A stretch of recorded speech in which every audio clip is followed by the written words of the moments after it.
In these stressful times, we're all looking for strategies to help us stay calm and focused. So, I've been thinking about yoga. Does it actually help? And if so, how? We've all heard the hippie stuff. Oh, yoga's soothing for the soul.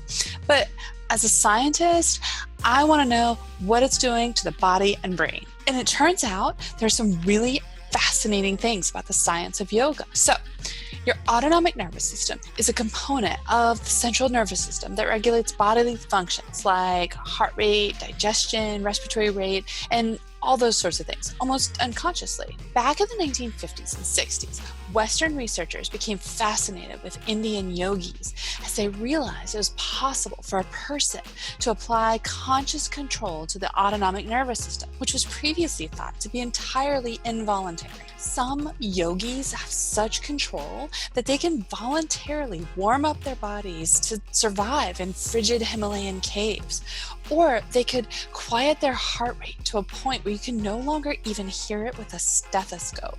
These observations spawned the fields of applied psychophysiology and biofeedback and led to developments in medicine and therapy, biomedical engineering, cybernetics, and the interdisciplinary study of consciousness. Okay, so that's cool and all, but what's yoga doing to my body and brain? Controlling our own autonomic nervous system, like preventing a major fight or flight response to a stressor, seems unlikely.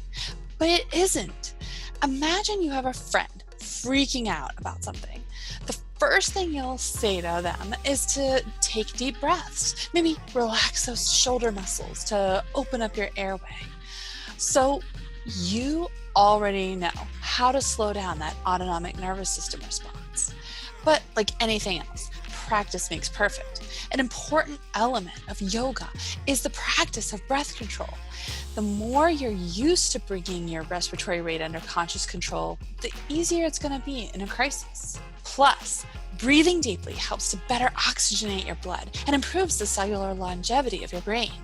Moving and breathing more have actually been shown to boost brain function, improve learning and memory, and to protect neurons from degeneration. When we think about yoga, we're usually referring to the poses or asanas, but actually a major element of yoga is the meditative state that's achieved through the focused attention of the practice.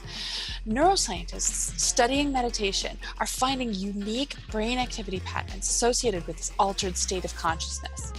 Research suggests that regular meditation may increase the volume of cerebral gray matter and slow the age-related declines in cognitive function.